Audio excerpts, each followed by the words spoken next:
Hello and welcome to my haul for June 2022. And this month I have 18 volumes here, which is slightly less than... I tried to aim for 20 or below, so it's kind of more of the average. Yep. Anyway, June was Pride Month, so I do have quite a few BLs this month, but you can't get enough BLs, really. Anyway, let's get into the haul. Yep. First up I have Sick, and this is a Kuma title that I'm yet to read. I've read quite a few of them this month, but I haven't actually read this one. This is... I'm not actually sure of the description. I like the cover, so I got it. Here's the description. Pseudo is living life to the fullest. He's handsome, smart, from a well-off family, and never for want of a girlfriend. Surrounded by friends, Pseudo's campus life was going off without a hitch, or so he thought. Pseudo begins to tease one of his timid, antisocial classmates, Kishi, and eventually it becomes a fun part of his daily routine when... So yeah, that's Sick. Again, I haven't read this one yet. I have been taking part in Bizarre Individual and DynamicDylan and Rachel's, I think her name is Pride Readathon, and I've done most of the prompts, and the reason I haven't read this one yet is because it doesn't really fulfill any. So I've been concentrating on reading the ones that do. I've only got 3 left to do, and I'm going to have to do rereads for those ones. Anyway, next up I have the Song of Yaru and Asa. This is another Kuma BL title which I haven't yet to read. This one is about a band. I thought maybe it'll be something to Given because music and stuff, but I don't actually think it is. But when I flip through this, it doesn't seem to be anything like Given. It's Kuma after all, but yeah, it's about a rock band. I'm pretty sure this guy, he's the singer and he's the bassist, or maybe they're both singers. As I said, I'm yet to read this one, but it looks very messy, so I'm looking forward to it. Next up, I have Seaside Stranger, Volume 3, Harukaze no Stranger. I really like the series a lot, but again, I'm yet to read this one.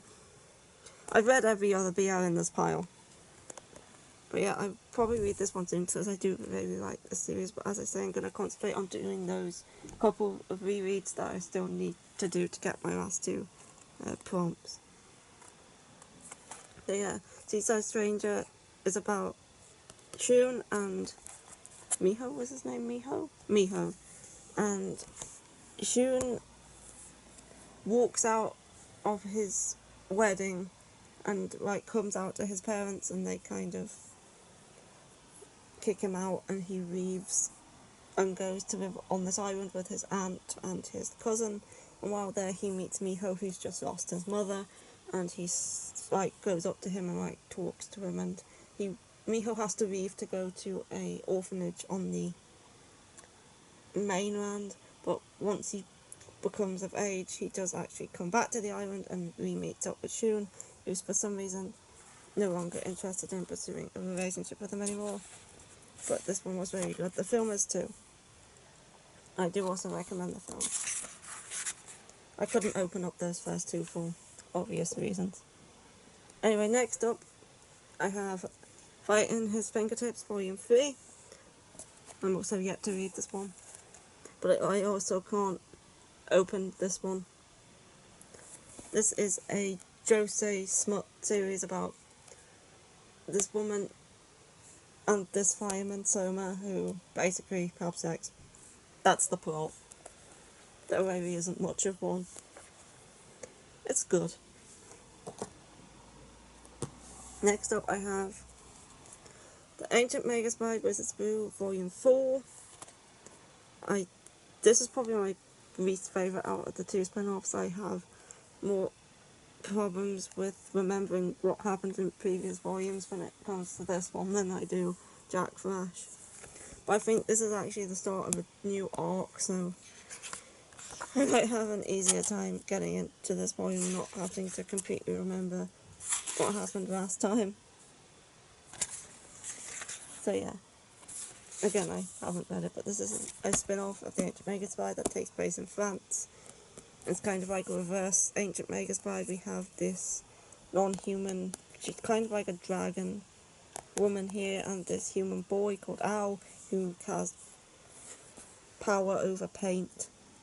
He paints stuff, and different colours do different things and stuff. Yeah, it is good. It's just, I kind of really need to flick through the previous volumes before reading this. Next up, I have read this one. I read Myra Mix Up Volume 3. This is, I love this series, it's so nice. Myra Mix Up is a, it started out as a misunderstanding where, I forget his name, Aoki and this dude.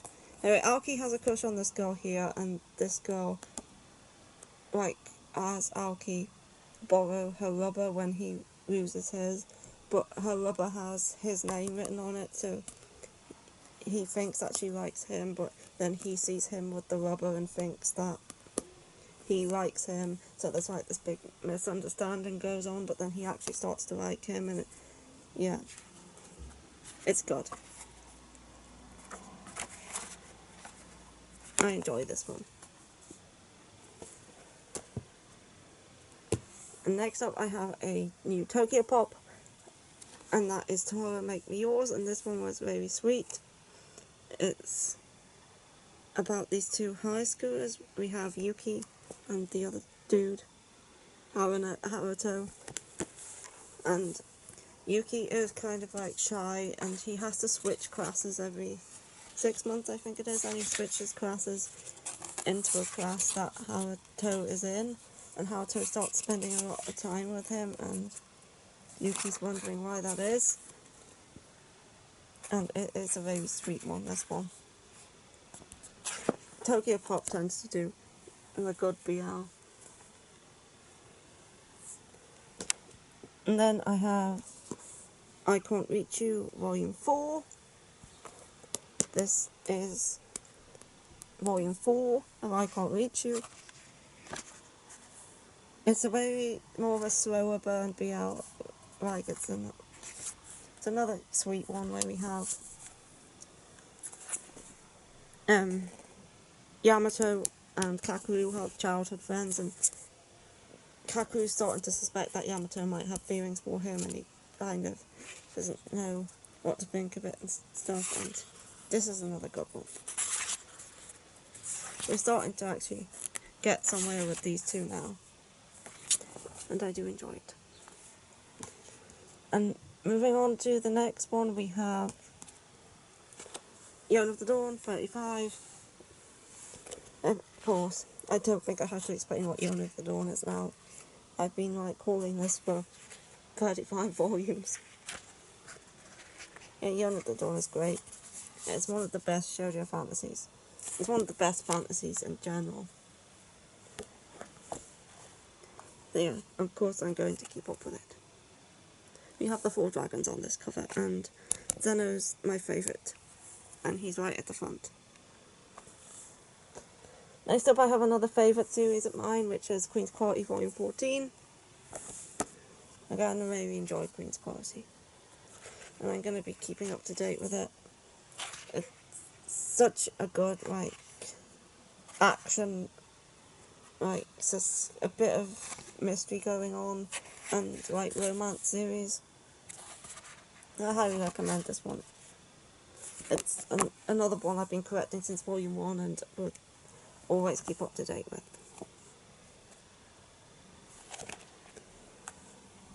Next up, I have 22 of Kaguya-sama Lovers War. This is, again, another one I've been keeping up to date with since the first volume. No, I think Volume 2 was out when I first started reading this. But we have interesting developments in this volume, and I think things are coming to near a conclusion, which will happen soon. And yeah, I really like this one as well. Next up, we have Cheeky Brat Volume 3, which I'm currently reading. Cheeky Brat is a series, it's a sports romance series about, it's kind of like if Maid Summer and Waiting for Spring had a baby together. These two remind me a lot of Mizaki and Usui, and the basketball elements remind me of Waiting for Spring. So we have this girl who, again, what's her name? We have Yuki. I was reading this morning and I can't even remember what her name is still. Yuki and Narase, I think his name is. And she becomes the coach, the manager of the boys basketball team because she has a crush on their captain. And so she becomes manager so she can get close to him. But then Narase joins the team and he starts to be like quite flirty with her and he's constantly like trying to get her to date him. And then the captain obviously graduates and moves on and she's left with Narase like being all teasing towards her and stuff. I do really like this one. It's really good. Especially if you're a fan of either Maid Summer or Waiting for Spring. Next up, Spy Family Volume 7. I read this yesterday. It's very good, especially the Anya chapters. The Anya chapters are always the best. I love the chapter in here where she was competing against Damien in Old Maid to see who could win a macaroon that apparently made you smarter. And then we have some Your focused stuff at the end, and I'm very interested to see what goes on in the next volume. And Bond as well. We have a Bond chapter in this one, and anything that involves dogs is always good. Yeah, Spy Family. I am looking forward to watching the anime for this one too, once the dub ends, which I don't think will be that much longer. No. Next up I have a new series by Akane Torikai, and that is Senseis Pius, I don't actually know how to pronounce that word. Senseis, I think it's Pius, or Pius, Senseis Lie. And this is a new seinen, I think it's a seinen. I'm going to have to be careful what pages I open in this one. That's okay. It's a new seinen series about this teacher and her relationship with different men, and it's quite a dark series. It has like rape and sexual assault in it and deals with how women have to deal with that in Japan and stuff, and I thought it would be very interesting, so I decided to give it a go. I haven't actually read it yet. Here's the actual description.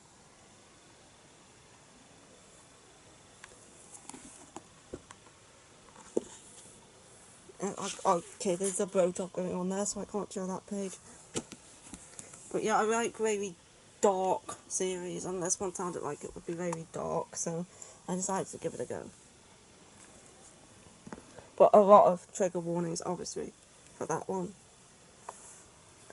Next up, I have Summertime Rendering Volume 1 in the paperback, because I couldn't get a hold of the hardback. And this is a mystery horror series, and I like horror stuff, so that's why I decided to give this one a go. Plus, the anime's currently airing, but I haven't seen it. I think it's kind of like a Groundhog Day sort of thing, where you have... He's come back to this island in order to attend her funeral, but whilst he's there, some weird, like, mysterious stuff starts happening. I haven't actually read it yet. I didn't get it that long ago. It just sounded really interesting. Like, it's a mystery. I like mystery stuff. I like horror stuff, so this sounded very interesting to me. There's the actual description. Yeah, but I'm pretty sure by skimming the first chapter that there's some sort of like Groundhog Day situation going on where he's constantly like reliving the day or something like that. I've only really skimmed the first chapter. Next up I have Twinkle Stars, and this is by Natsuki Takia, who is the author of Fruits Basket. This is the series she did after Fruits Basket, and I heard that this series is like just as emotional as Fruits Basket, and Fruits Basket being my favourite shoujo ever, I had to also give this one a try. Volume 1 recently came back into stock, so I thought I would pick it up now. There's some like nice colour art in the front. But yeah, this one is about this girl. And I'm pretty sure this guy comes to celebrate her birthday with her and then leaves, and she wants to find him again, and they both have like a connection to the stars or something like that. Sakia Sheena lives with Kanade, her male cousin and foster parent. In times of pain and sadness, she's always taken comfort in looking up at the stars. One day, a mysterious boy suddenly shows up at Saki's house. He leaves her with kind words, but she has no idea who he is. All she has to go on is his name, Chihiro. Not one to let that deter her. She sets out in search of him with the reluctant help of her two best friends, Yuri and Sai. Everyone says that Sakura should just forget him, but she's oddly drawn to the curious boy. Then a twist of fate allows them to meet once more. Will this meeting bring them closer together, or will the feelings between these lone stars remain forever in the dark? I haven't actually read it yet, but I really love Fruits Basket, and this is supposed to be just as emotional. So I'm going to give it a go. I would like to try and get my hands on Tsubasa Those with Wings, I think it's called as well, because I've heard that one's quite good too. But that's in like an old Tokyo Pop title that is going to be harder to pick up. Next up I have New York, New York by Marimo Ragiwa. And this is a BL that originally came out in the 90s and only just recently got published here in English.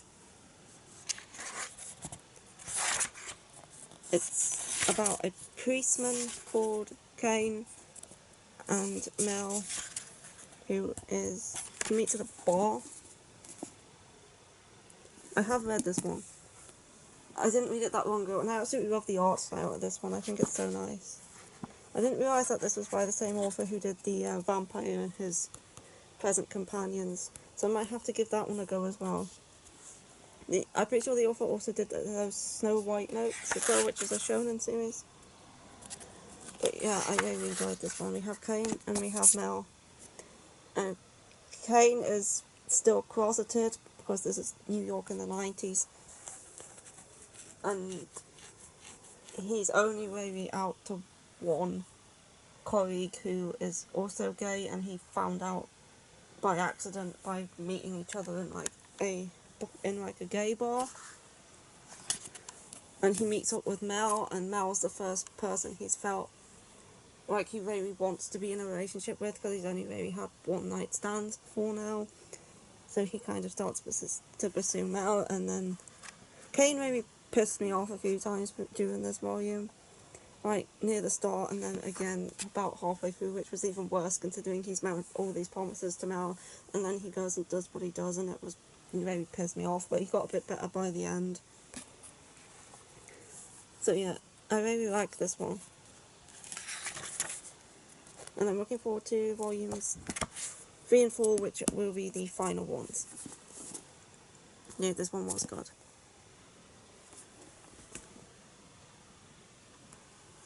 And I have a light novel here, The Tunnel of Summer, The Exit of Goodbyes. This is by Mai Hachimoku, and it's recommended for fans of Yaru Sumino, and I really like Yaru Sumino. It's about a tunnel, and going through this tunnel is supposed to grant you wishes, but it also takes away some of your life. And this guy kind of accidentally stumbles across the tunnel, and he just wonders whether he should be using it to grant the wish of reviving his sister, who died when I think she was in middle school. And he meets this classmate there, and I think they're kind of investigating the tunnel together or something. I think there's a film coming out for this soon, if I heard correctly. It might have been this, or it might have been this author's other one, which is coming out later this year as well, called Wait For Me Yesterday, I think it's called, her other one that's coming out soon. There's some colour in the beginning here. So yeah, I like Yaru Sumino, and I like one-off light novels that I don't have to read like 10 plus volumes of. And this one's just a one-off. So that's it for this month. I haven't read a lot of the titles that I would normally have read, a lot more, but again, I've been taking part in the Pride Readathon, and I've been rereading a few things to fulfill prompts. So I didn't get as much read as what I normally would, but I'm going to be catching up soon, now that I've only got 2 more rereads to do. Yep. And I hope you enjoyed this video, and I will see you for another video when I do it, and that's goodbye. Goodbye.